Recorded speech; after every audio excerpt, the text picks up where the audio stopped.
Welcome to the Home Show, where we discuss all things Home Magazine on WLNI. Looking for design inspiration, delicious fare, home improvement tips, or hospitality ideas? All from local experts? You've come to the right place. The Home Show is presented by Piedmont Floor Show. Take your next step with them. Find them online at PiedmontFloorShow.com. Now, make yourself at home. Here are your hosts.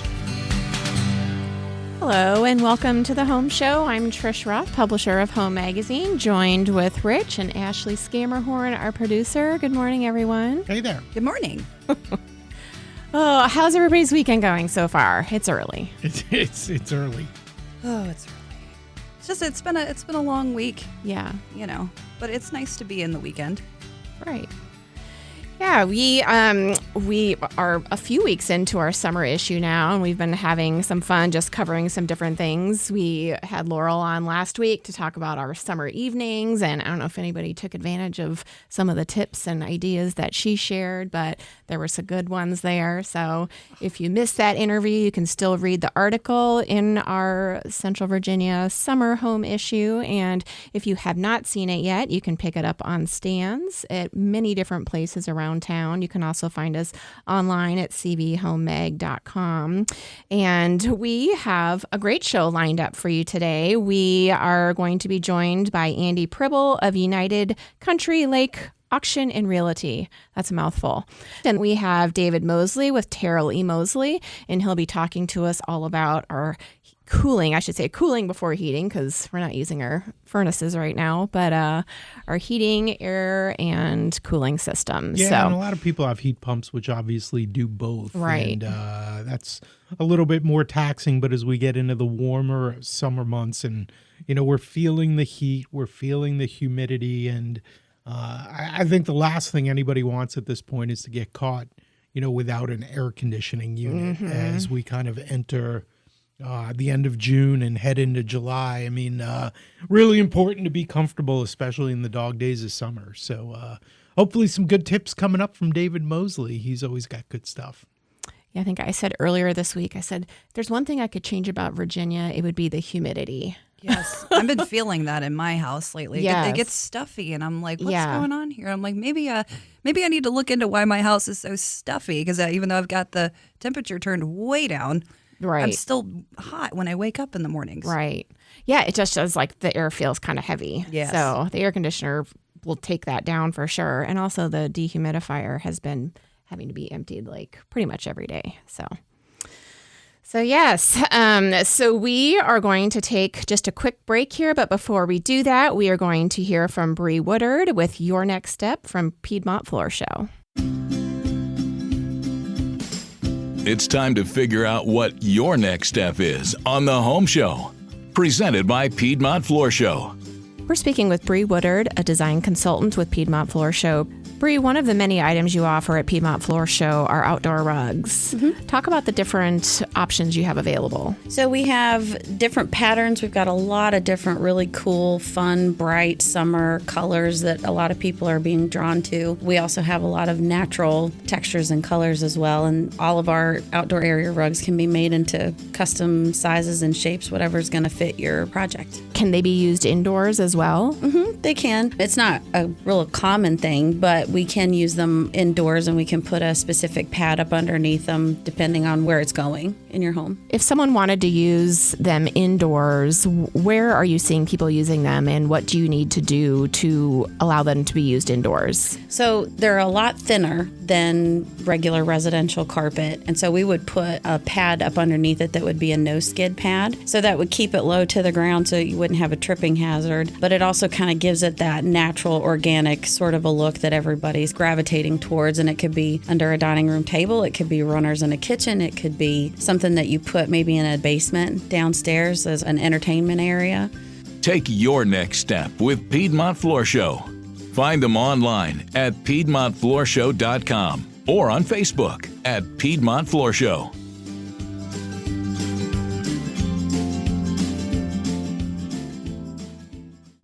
It's time to get our house in order. We'll be right back.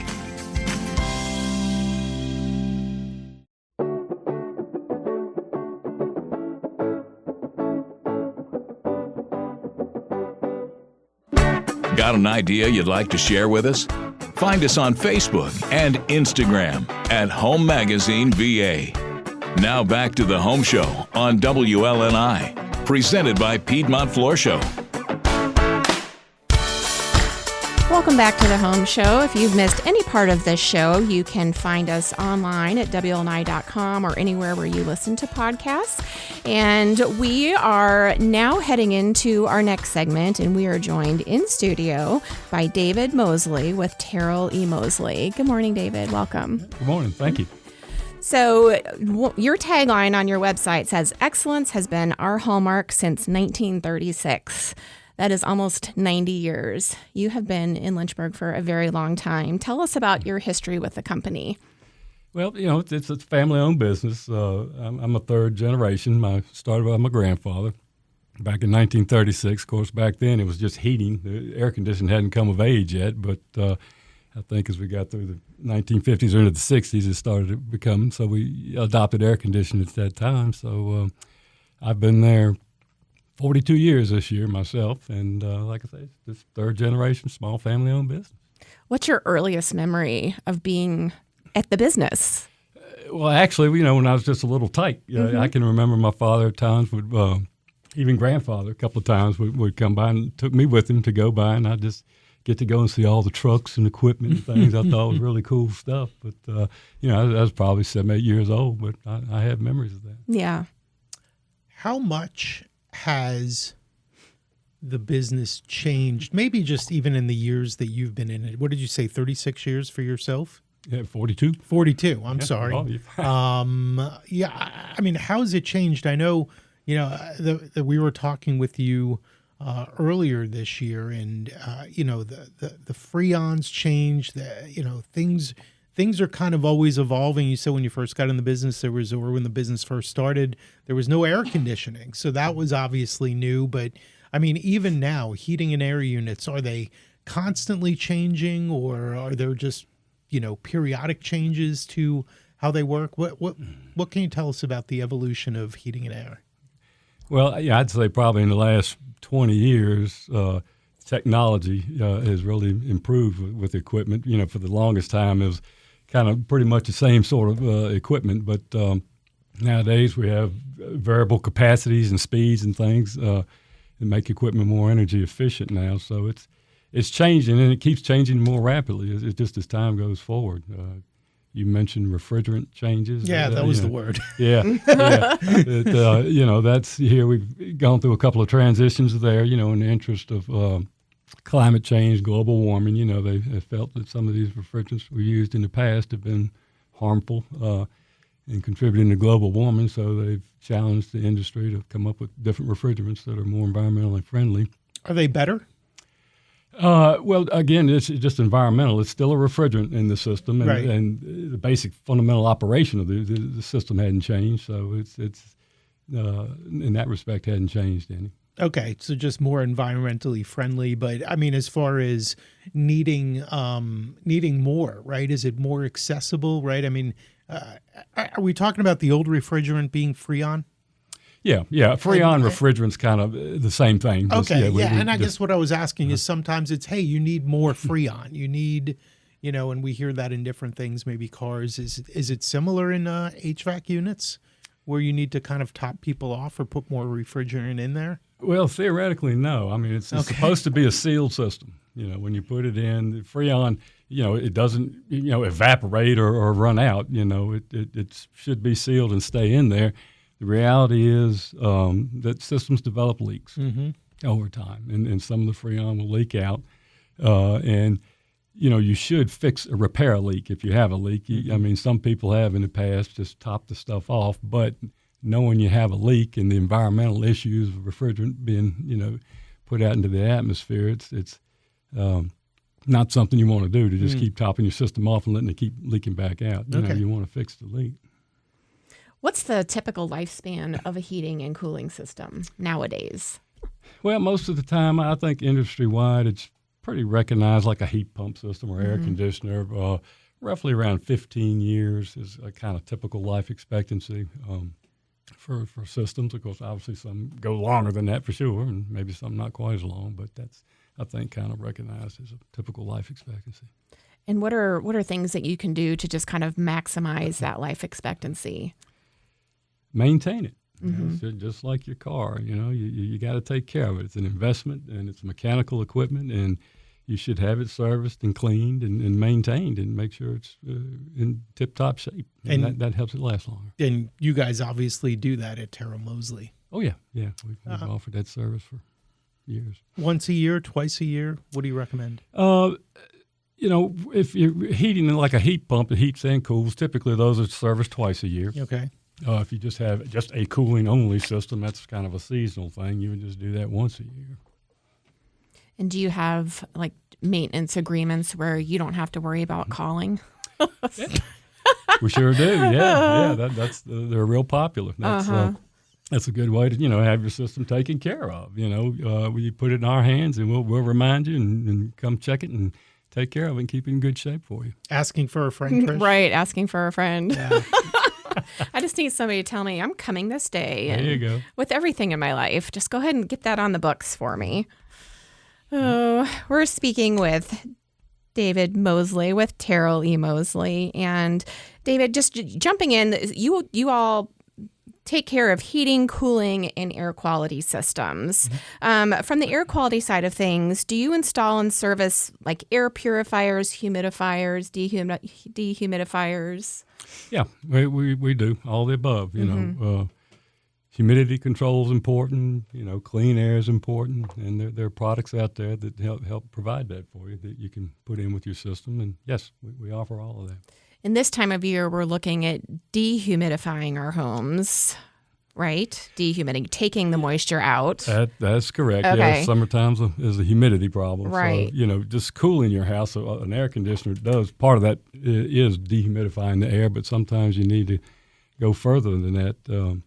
And you can install these whole home dehumidifiers that will actually take additional moisture out if it's necessary.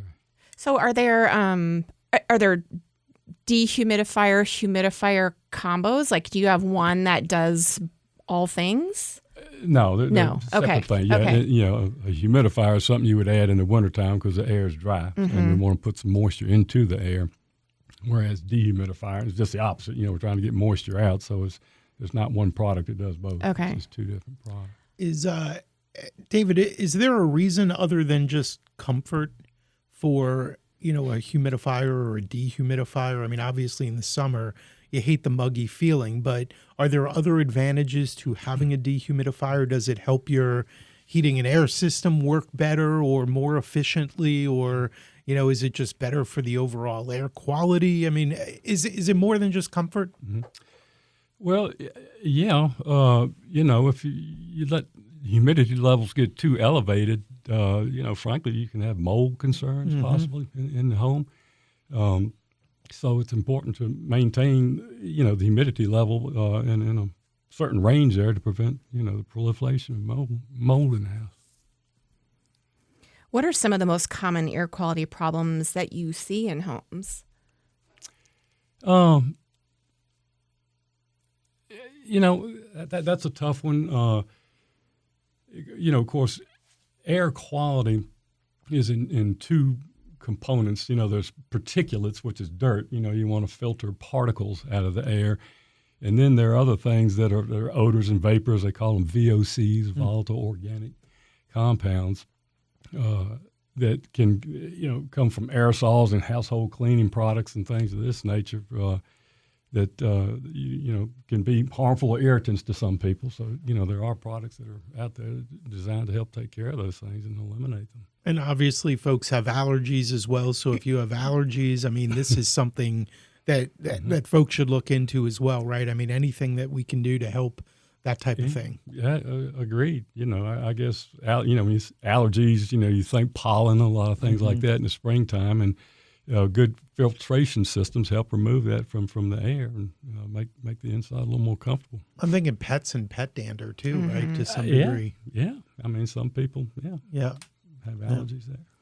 And speaking of filters, the filters that we probably should be changing more often. Maybe some people, I'm sure a lot of people are really great about changing their filters. But what are your recommendations on that too, as far as your systems go? Well, that will vary from household to household, the level of activity in the house, if you have pets and all this sort of thing. So, that, some homes just have more stuff going on. So, how you always want to start with a clean air filter each season, but you need to check it periodically. And from there, you can decide, it tells you I maybe need to change it every month, or I may be able to go 2 or 3 months because it varies. So you just got to check it and get a feel for how fast it gets dirty, and you have to change it. And does each unit in your home have its own filter? Like if you have an upstairs unit, is there a separate filter for that? Yeah, well, like in your house, you have 2 systems. One's upstairs and one's downstairs. Each system has its own air filter. Okay. Yeah. So check them both. Check 'em both. That's right. Check them both and change them both. Yeah. Most importantly, right? Don't just check them, change them. Yeah. Change them when you got to change them. David Moseley's joining us here on the Home Show. And, one of the other big things, because heating and air systems obviously are getting more expensive, like everything else is in the world. But there are still, give us the latest on tax credits, because a lot of these home appliances, energy efficient ratings, sometimes there are tax credits involved, that type of thing, still apply for heating and air units, certain ones? They do, yeah. As part of the Inflation Reduction Act passed back in 2022, if your equipment is efficient enough, it qualifies for some tax credits. And that's been very popular with a lot of people. There are also some utility rebates as well that you can take advantage of. So that's been real popular here in the last 3 years. And you can kind of educate folks on which ones qualify, because that bar has been moved, right? It has, yeah. I mean, they set the equipment has to perform at a certain efficiency level to qualify. And they have already tweaked that once from the original legislation. They've raised the bar a little bit to have to be a little more efficient than what they started with to qualify for the tax credit. But we can help, guide you through that and show you what qualifies and what doesn't. Wonderful. And you also have financing options available too. Oh, sure. Yeah. As Rich said, these things can get expensive, and not everybody's ready to just stroke a check for it. So yeah, we certainly have financing available. For anybody who wants to take advantage of that, absolutely.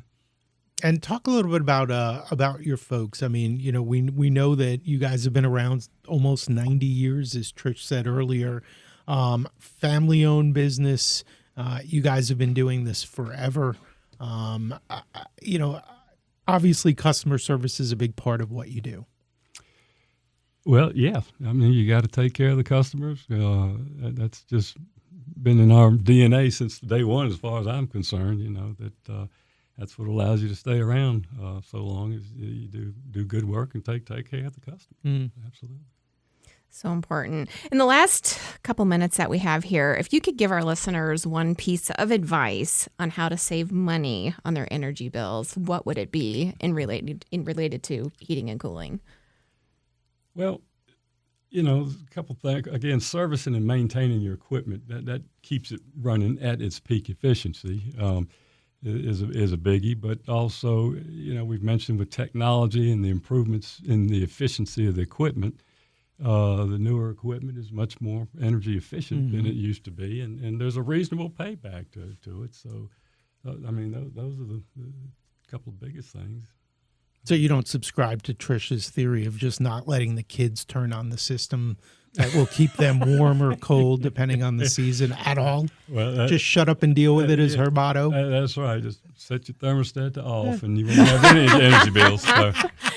Is there an ideal temperature as far as efficiency goes for your units? Not, for the efficiency of the equipment, no. Obviously, in the wintertime, the lower you can stand it, if you will, the less the heat runs. So you save, and likewise in the summer, the warmer you keep it, the less the system will run. But, at what temperature you set your thermostat at, it's a pretty individual thing. Some people like it at 72, others it's too cold, too hot. So it's just, finding your comfort zone. And setting. But the greater disparity between the outside temperature and the inside temperature, the more costly it'll be to run your system. So if it's 95 degrees outside, I mean, is there a certain temperature you don't want to go below? Do you want to go 30 degrees below what it is outside? Or, I mean, is there anything that you could give us as far as, hey, keep it within a certain range to, make it easier on the system, but also more budget friendly with the electric company? Yeah. Well, for cooling in the summertime, generally 20 degrees cooler inside than it is outside is kind of a design curriculum. So, if it's 95 outside, 75 inside is probably about all you're going to get. You might be able to do a little bit better than that, but that's kind of where you go with it. And last thing for you, it's summertime, right? I mean, tips that people should be looking for to see if their system isn't working properly, because the last thing you want is a failure of a system in the summertime. And, they call you guys up and, we're a couple days out. Oh, we're never going to make it. What should folks be looking for? Well, again, I'll say one more time about maintenance and taking care of it. But obviously, if it's hot outside, I mean, if your system seems to be running excessively and it's not keeping you as temperature that you like it, it might be an indication that there's an issue there that needs to be addressed. Wonderful. Thank you for having us. If folks want to learn more about Terrell E. Moseley, what's the best way to reach out to you all?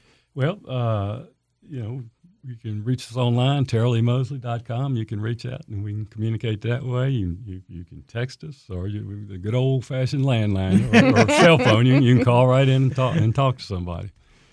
Wonderful. Well, thank you so much for joining us this morning. You're very welcome. We'll Appreciate be back. you having me. Wonderful. Thank you. We'll be back with more of the Home Show in just a few minutes. For more design tips and ideas for your home, follow us on Facebook and Instagram at Home Magazine VA.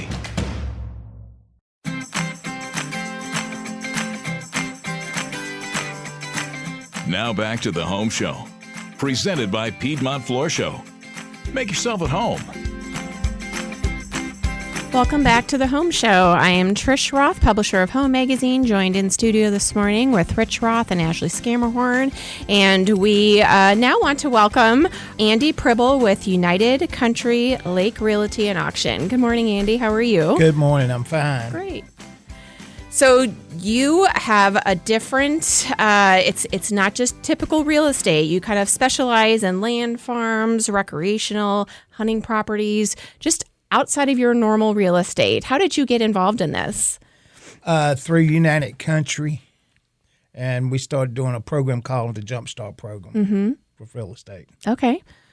And obviously, most people think real estate, you're listing it with a regular real estate agent, but auctions are a whole different way to go. The Jumpstart program is one of your initiatives, right? It's one way for people to kind of get in and experience the auction scene, but you have a number of different ways to go, and really a lot of different options for everyone, because it's not a one-size-fits-all, right?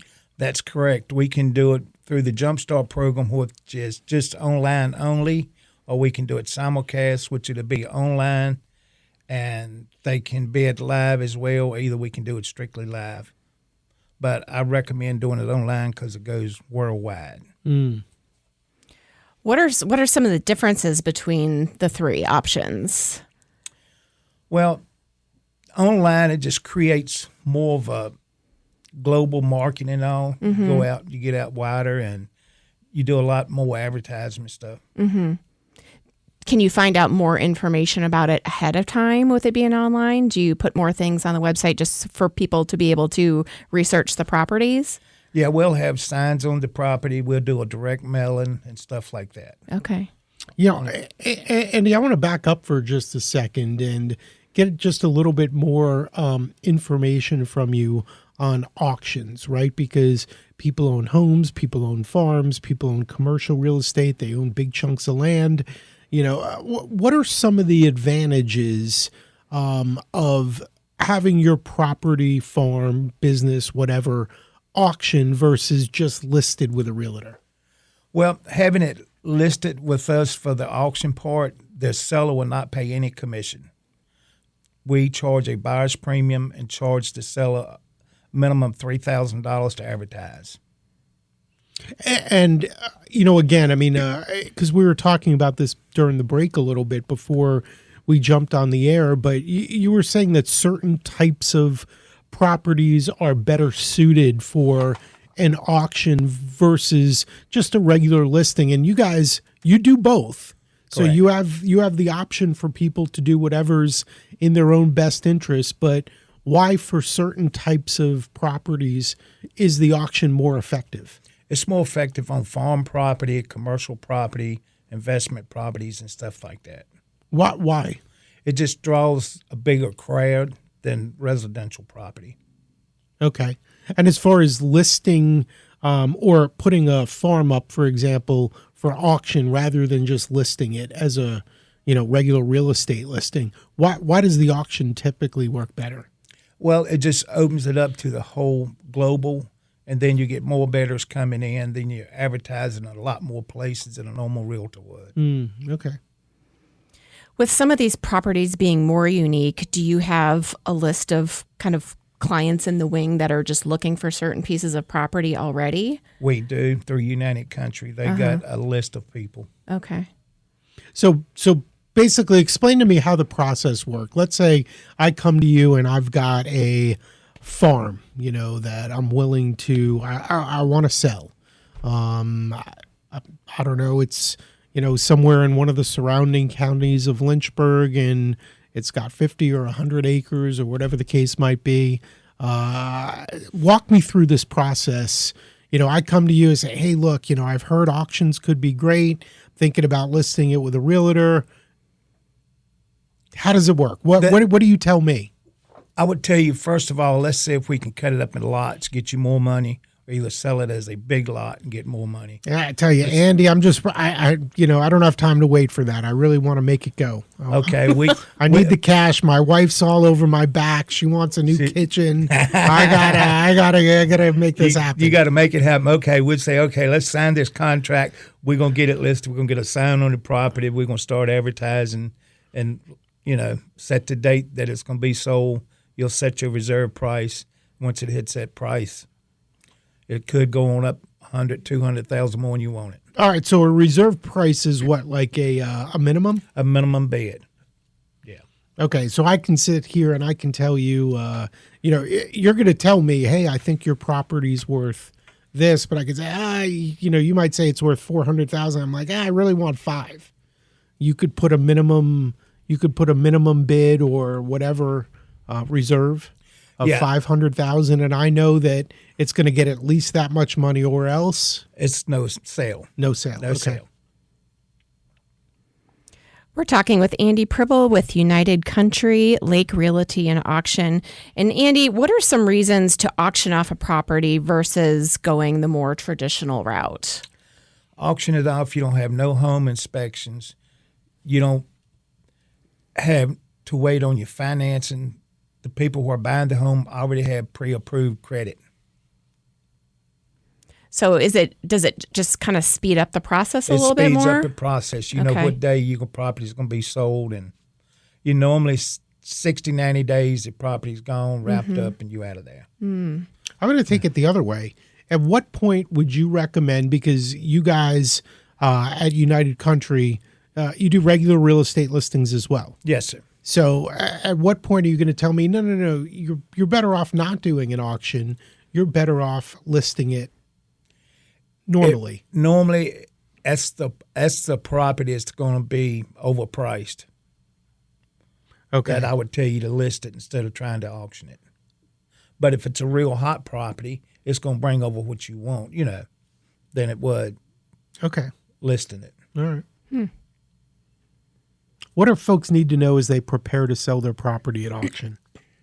They just need to know the property needs to look neat, clean, and respectable. When people walk in, that it's very attractive looking. Now, if it's an online auction, are people actually walking through it? If they're seeing it from all over the country, all over the world? We'll have videos, YouTube videos that'll be available to them with the house, and fly drones over the property and all. They can click online and see all that. Okay, so there is quite a bit of prep. Yeah. How much prep time is there to list a house at or to have an auction for a property? I mean, if it's, what are we looking at today? Middle of June, if I want to put it up for auction and I want the money, by July 1st, too soon? That's too soon. It'd be the middle of July before it really hit the property. So about a month? About a month it takes you to get all your brochures done, your direct mailing, your 3D home videos and all that done. If you're somewhat local to the area, is there a way to view the property before it goes to auction? Like if you were interested in purchasing? Yes, they could call me or either come to the open house. We have a couple, 3 open houses prior to the ending of the auction. That's a good idea. Yeah. Kind of see what you're looking at. I was on your website this morning just kind of looking at some of the different properties that were available, and some of them had inspection reports right on there. Yeah. Yeah, some of them we will do an inspection prior to the auction. Okay. Or if the buyer wants to have it inspected prior to bidding, they're welcome to do that. Mm-hmm. But with auctions, you do not have to do a home inspection. Is it recommended? Well, we recommend it if they really want it. We tell them, you should do it, if it's like a first-time home buyer. You're talking about the buyer. The buyer, yeah. We'll tell them, yeah. But as a seller, it's 9 out of 10 will say no, they don't want to do it. Mm-hmm. And we'll leave it up to the buyer whether they want to get a home inspection or not. And but I mean, you don't know which buyer it's going to be, right? Because you have multiple people bidding on it. 12 people bidding on the same property. So would the potential buyer, could there be multiple inspections done on that property? I'm not following that part. If you're saying they can do it. Like if you have 12 different bidders, could, you could 8 of them. You could have 12 different home inspections. Wow. Each one could do their own home inspection. Okay. That's really interesting. Because I feel like it is recommended that you get a home inspection, but I guess some people could just buy the property for the actual land versus the structures. Yeah, the structure, yeah. A lot of them will buy it. If it's a large tract, they tear the house down and develop it. Right. Very interesting. What is your service area? I know what I was looking at this morning, there was a wide range of areas. Yeah, we go West Virginia, North Carolina, Tennessee, South Carolina. Mm-hmm. Andy Pribble here joining us from United Country Real Estate, Lake Realty and Auction, and we're talking about the auction side of things. And I know a lot of folks, the name of the magazine is obviously Home Magazine, and you had said earlier that, for a regular residential property, you're better off listing it just normally, right, as a regular with a realtor.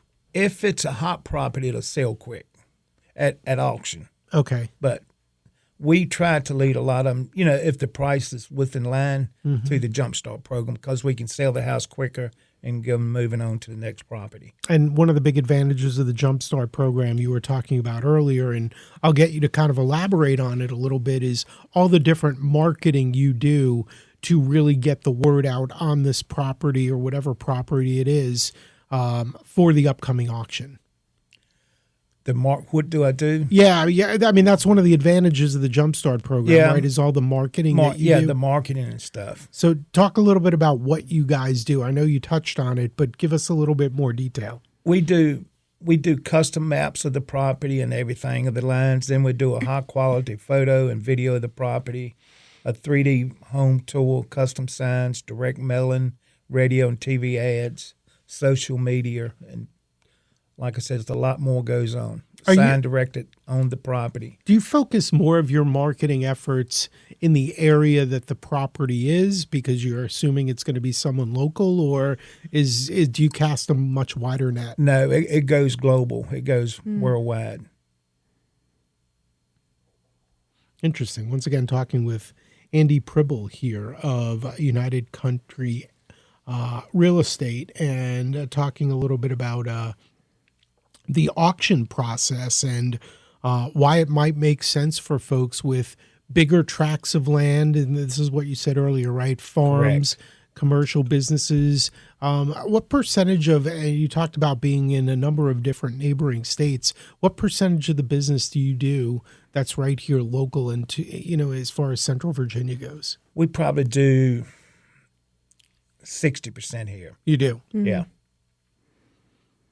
And what percent of your business do you do more online auctions or is it more in person? It's more online Okay. nowadays. Why? Just people love to sit back and look at the computer bid nowadays. They don't like to come out. Oh, lazy. Lazy. It's kind of surprising though to me because it is it's a big investment, you know, It and just is. to buy it kind of sight unseen and trusting what you're seeing online. And I'm sure you all do a wonderful job making sure to give as much information as possible. But still, like buying it sight unseen would be, unless you haven't, I've never done that before. So it's really scary for me, but I'm sure a lot of people do it. A lot of them make arrangements to come out and look at the property, but then the day that it finally ends, they sit at home on the computer clicking. Okay. Yeah. Kind of like an eBay auction. Yeah. Does it work in a similar way in which you could say, here's my maximum bid, but it'll only go up incrementally based on what other people bid? How does the online auction process work? Just say if it's at $100,000, it might be $10,000 increments. You'll have to bid 110, the next one have to bid 120. So, but along those lines, let's say the bidding's at $100,000 in $10,000 increments, and I'm willing to pay $250. You know, do I have to sit there and go 110 and then wait for someone else to go 120, or can I put in $250 and it'll only jump up as far as the current bid is? Do you know what I'm saying? Yeah, you can lock your $250 in and walk away, and if it brings $130 and you're the high bidder, you get it. Okay, gotcha. But yeah. Okay, But you don't have to pay the full $250. right. Yeah, that would stink. Yeah, yeah, it would. Do I hear 260? So, pretty cool process. What percentage of people do you think actually utilize the auction process versus just a regular real estate listing? It's becoming more and more than it has been. I'd say probably 20% now. Okay. Yeah. And you're saying even for folks with regular residential homes that this still might make sense for them if it's kind of a hot property or in a booming area, or what? For folks who are homeowners, at what point would they really consider an auction versus a regular listing? If they're ready to get out of the area and move on with the property, they'll call us and we'll put it online, and that'll be, sold. Then they don't have to wait and fool with their home inspection because it's sold as is, whereas no guarantee of anything. And you said it takes about a month to get it up and running. To get it up running. Then you let it run for about 30 days online. And I'm sure that you give them advice as far as what you think the real value is, where they should start the bidding, all those different things, right? People are relying on you for your expertise there. That's correct. We pull all the comps we can, and, we tell them what we think it will bring, and we negotiate the price at that point. Then we'll start at less than that. So I would imagine the whole thing starts with a phone call, and then there's a meeting, and all that. Kind of walk me through that. Well, most of it, they'll call and say, "Hey, I want to auction off my parents' estate, house and everything." You'll go meet them, and then you look at the house, and you evaluate everything, and tell them what's the best way to go. Okay. Yeah. And you give them an idea of, hey, here's what I think it's worth, but you're going to start the bidding lower than that? Yeah, just say if they wanted $200,000, we'd probably start it at $80,000 because, like I say, people love to bid. Yeah. Yeah. But if the final bid was, say, 175, it's no sale because they wanted 200. 200, yeah. Okay. Interesting. Very interesting. In the last couple of minutes that we have, Andy, how can people learn more about you? They can go to the web. No, his business. They don't need to know about him.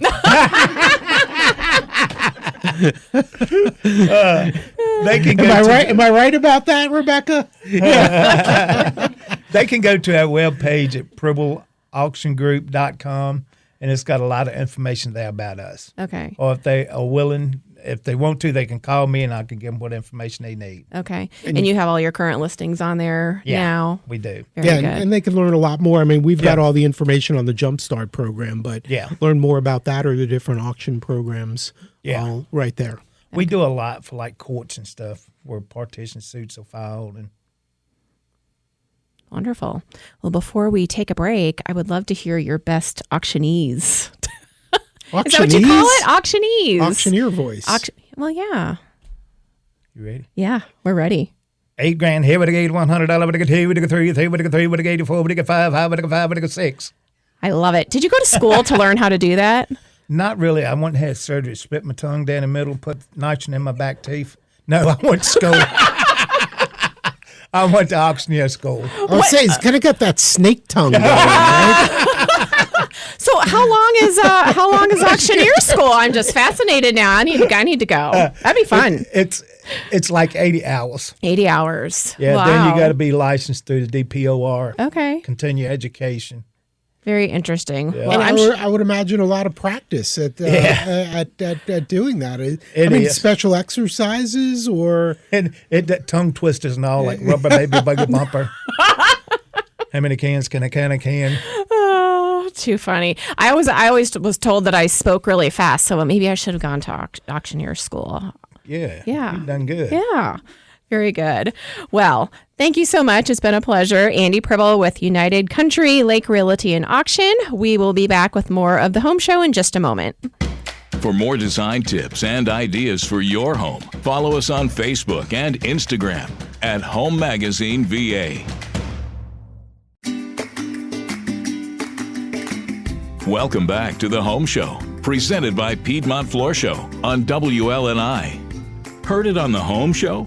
Find it anywhere you listen to podcasts and at WLNI.com. Welcome back to the Home Show. The Home Show is presented by Piedmont Floor Show. Take your next step with them online at PiedmontFloorShow.com, on Facebook at Piedmont Floor Show, or drop by their showroom on Timberlake Road and tune in for your next step each week on the Home Show. This has been a great show. Yeah, lots of good information, for folks especially selling big tracts of land, farms, or commercial property. Consider an auction. That might be great. Some good information from Andy Pribble earlier. And, of course, David Moseley's always good. Terrell Moseley, been around. I mean, a real institution here in Central Virginia, and specifically the Lynchburg area, almost 90 years, but all kinds of good stuff about heating and air units. And, this is the one thing we keep hearing over and over again. Make sure you get them serviced. They'll last longer and they're expensive. Right.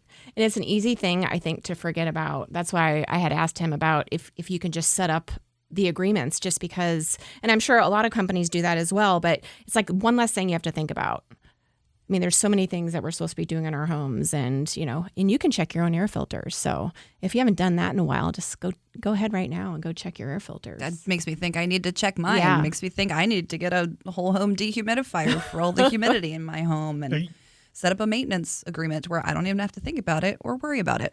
Were you talking to listeners or me? It felt like you were directing. Yeah, I was just that going to at me. say, here's a question. Rich, when's the last time you've checked our air filters? A month ago? No. No? Keep going. I would say never. A month from now? A month from now, yes. Yes, that's normally my job in the Tonight, house. when I get home and you nag me about it again? No, I don't nag. Oh. I don't nag. No woman does. Well, my red flag about you was you asked if you had to change them from both systems, so it made me wonder if you guys have not been changing filters in one of your systems in your home. Well, I just, because, even our, we have a furnace, we have a gas furnace, and even that unit has its own little box with its own little filter. So that's why I was asking, because, I know that we've got them upstairs and downstairs, but, how many filters do you have in your house? Oh, yeah. I guess if you don't know, you don't know. Yeah. Yep. So next week, we will be joined by Dan Taylor with Kids Restoration and Cleaning Services. He'll share some carpet and upholstery cleaning tips, and we will dive more into the summer issue of Home Magazine. Hope you all have a great rest of your weekend, and we will see you next week.